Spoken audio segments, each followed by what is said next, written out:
Welcome back to Passionately Catholic. Today I have a bit of a serious topic. If you know me, you probably know that my daughter is a cancer survivor. She was diagnosed with leukemia in 2014, really just after she turned 3 years old, and battled with that for about 2.5 years. And thankfully, at the time of this recording, she's doing fantastic. She's in good health and all. She's nearing her 5-year off treatment celebration. So we're so thankful to God, no matter what, not just for her good health and that her treatment process has gone well and has been successful, but just always thankful to God regardless of whatever happens. But what I want to offer today is something that I learned from that experience of walking through cancer treatment as a fairly young father with a very little girl who is our oldest and battling cancer.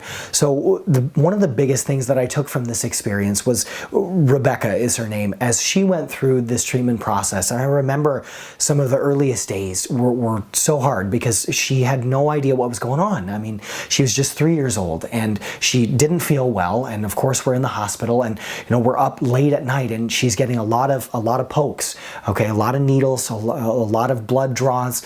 She's getting chemotherapy treatment. Really intense in that first month because they needed to knock the leukemia out of her body and get her into a state of remission as fairly reasonably quickly as possible.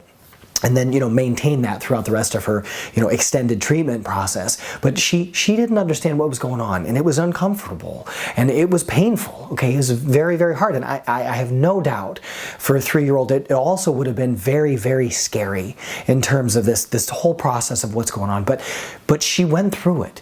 She would walk into each appointment. She'd walk into surgery. She would walk into getting, chemotherapy procedures. She'd get sedated all the time, get sedated, and she would receive chemotherapy treatment into her spine on a regular basis. And she'd know what was coming. She got used to that in a way. I don't know that you can really get used to it, but she understood that it was going to be a challenge. But why? Why would she continue to go through that? Because she wasn't old enough to understand that her life was at risk. She didn't understand that if she didn't do this, that she could die, and that it was really that serious. So why would she do that? Why would she be willing to do that? Well, as I reflected on this, her mom and dad walked her through it.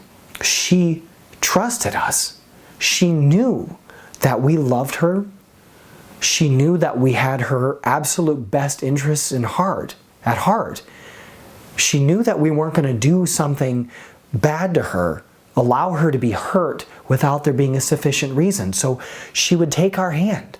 Little 3-year-old Rebecca would take our hand and she would walk into appointment after appointment, and she would get blood draw and shots, and she would get lumbar punctures in her spine. She would get shots in her spine, and she would get sedated, and she'd wake up from those sedations not feeling well and being disoriented, and she'd lose her hair, and she would swell up from the steroids that she'd be taking. There was one point where I'd look at her, I didn't even recognize her. Like, her hair was gone and she was swollen up. And I knew it was my little girl, and I could almost see it in her eye, but I didn't even recognize my own little girl, my precious little girl. But why did she do this?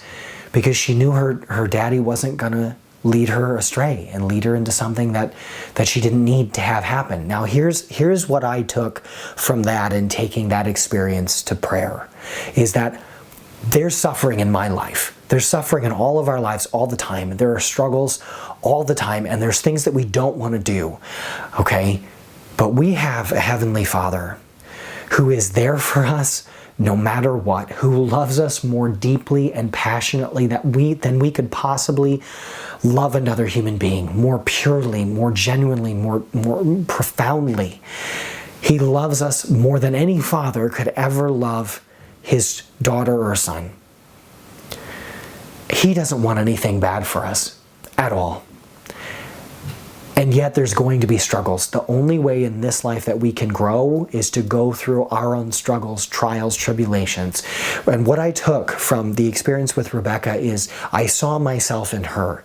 And I saw all the struggles and trials that I was going through and things that I didn't understand, things that I couldn't understand because I'm not God. Just like Rebecca couldn't understand the treatment process and what she was going through and why she had to go through it. She just trusted her dad and took her daddy's hand. And that led her through it. And she was able to come out the other side. The same thing was true in terms of my life, is I looked at myself like I was Rebecca, and I looked at my Heavenly Father and I was like, God, I don't understand this. It hurts. I don't like it. I don't want to go through this, God. Okay, like Jesus in the agony in the garden, Lord, if there's any way that this cup can be taken from me, let it be so, but not as I will, but as you will. That perfect prayer of Jesus, that prayer of trust, that prayer of surrender, of giving ourselves over to God and to God's plan and what needs to be done, is I saw myself in Rebecca and I realized that's what I needed to do. And Rebecca became my hero. She became my spiritual hero too, that I needed to trust like that. I needed to give myself to God and have trust and have surrender. So as a parent, walking my daughter through this process, walking through that cancer treatment, it's not just about surviving cancer physically. It's also about surviving cancer emotionally and surviving cancer spiritually. This is one of the greatest gifts that God gave me through spiritual reflection in terms of that experience of Rebecca's treatment and her cancer, is how to survive cancer spiritually. And one of those theological gifts that I got from theological reflection that God shared with me was to see Him as that loving Father, to know that He's not going to lead me into something without a purpose, that He can bring good out of any evil or suffering, that He's not bringing the evil and suffering, He's not causing that, but when that evil and pain and suffering does happen, that He's going to be there, that I can trust Him, that I can surrender to Him, and that He's going to make it, He's going to bring good out of it, and that He loves me no matter what. I wish you all God's blessings and peace. I look forward to seeing you again very soon. If you appreciated this video, if you'd like to receive more Passionately Catholic content, be sure to subscribe, click the bell icon so that YouTube has to tell you every time we post a new video. See you soon.